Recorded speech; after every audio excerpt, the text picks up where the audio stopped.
Hi friends, welcome to market GM. நான் உங்கள் கணேஷ். எல்லாரும் நல்லா இருக்கீங்களா ஃப்ரெண்ட்ஸ்? இன்றைக்கி நம்ம ஒரு சிம்பிளான ஒரு எஃபெக்டிவான ஒரு ஸ்ட்ராட்டஜி பார்க்க போகிறோம். இதோட பேர் வந்து inside candle break out strategy. இது வந்து கேண்டில் ஸ்டிக்ஸை பேஸ் பண்ண ஒரு ஸ்ட்ராட்டஜி. இதை நம்ம எல்லா மார்க்கெட்லேயும் பயன்படுத்தலாம். ஆப்ஷன் ட்ரேட் பண்ணும்போதும் பயன்படுத்தலாம், ஈக்விட்டியில் நீங்கள் ட்ரேட் பண்ணும்போது கூட இந்த ஸ்ட்ராட்டஜியை பயன்படுத்தலாம். இது நிறைய ட்ரேடர்ஸுக்கு ஆல்ரெடி தெரியும். பிகினர்ஸ் நிறைய பேர் நம்ம வீடியோ பார்ப்பாங்க, அவங்களுக்கு ரொம்ப பயனுள்ளதாக இருக்கும் இந்த ஸ்ட்ராட்டஜி. இந்த ஸ்ட்ராட்டஜியை எப்படி நம்ம கன்ஸ்ட்ரக்ட் பண்ணுவோம்னு கேட்டிங்கன்னா ரொம்ப எளிமையான முறை தான்.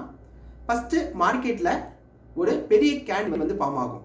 அந்த கேண்டிலை வந்து நம்ம மதர் கேண்டில்னு நம்ம சொல்லுவோம். அது புல்லிஷாகவும் இருக்கலாம், இல்லை பேரிஷ் கேண்டிலாகவும் இருக்கலாம்.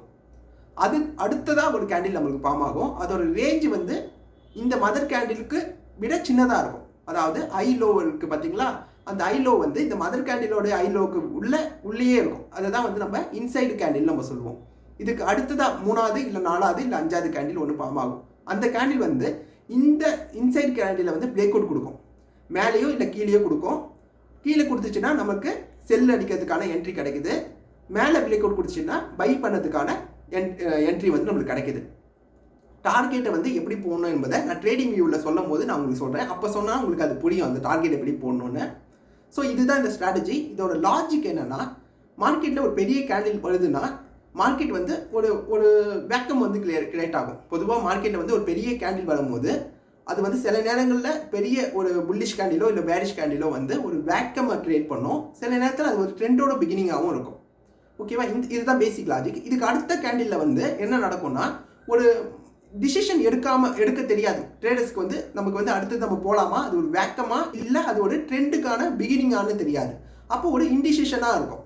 ஓகேவா? இது எப்போ பிரேக் பண்ணுதோ அப்போ வந்து நல்ல ஒரு மூமெண்டம் வந்து கிரியேட் ஆகும். இதுதான் இந்த ஸ்ட்ராட்டஜிக்கான ஒரு லாஜிக். இந்த லாஜிக் உங்களுக்கு புரியுதான்னு பாருங்கள். இந்த லாஜிக் புரியலன்னா கமெண்ட்ஸில் கேளுங்க, நான் கண்டிப்பாக சொல்கிறேன் உங்களுக்கு. இப்போ நம்ம இந்த ஸ்ட்ராட்டஜியை ட்ரேடிங் வியூவில் வச்சு நம்ம பார்க்கலாம். அதுக்கு முன்னாடி எப்பயும் போல் நம்ம ரிக்வஸ்ட் தான் என்னன்னா, நம்ம சேனலை சப்ஸ்கிரைப் பண்ணிட்டு பாருங்க. பார்த்தீங்கன்னா அது எனக்கு ரொம்ப பயனுள்ளதாக இருக்கும். ஓகேவா ஃப்ரெண்ட்ஸ்? இப்போ நம்ம ட்ரேடிங் வியூவை வச்சு பார்க்கலாம் இந்த ஸ்ட்ராட்டஜியை. இப்போ நம்ம ட்ரேடிங் வியூவில் டிசிஎஸை வந்து நம்ம சூஸ் பண்ணி வச்சுருக்கோம். இதில் பாருங்கள், இது வந்து ஒரு டே டைம் ஃப்ரேமில் இருக்குது. ஒரு பெரிய ஒரு கேண்டில், ஒரு ரெட் கேண்டில். ஓகேவா? இதுக்கப்புறம் ஒரு சின்ன ஒரு கேண்டில் வந்து வருது. இந்த கேண்டிலோட ரேஞ்ச் வந்து இந்த பெரிய கேண்டில், இதை தான் மதர் கேண்டில் நம்ம சொல்லுவோம். இதோடைய ரேஞ்சுக்குள்ளேயே இந்த கேண்டில் இருக்குது.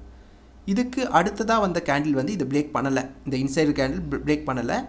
நம்மளுக்கு 4வது வர கேண்டில், அதாவது மதர் கேண்டில்லேருந்து 4வது வர கேண்டில் வந்து நம்மளுக்கு இதோடைய ரேஞ்சை வந்து பிரேக் அவுட் கொடுக்குது, ஒரு புல்லிஷாக கொடுக்குது நம்மளுக்கு. இப்போ நம்ம இங்கே என்ட்ரி எடுத்திருந்தா நமக்கு இந்த கேண்டில் வந்து நம்மளுக்கு டார்கெட்டை வந்து கரெக்டாக அச்சீவ் பண்ணியிருக்கோம்.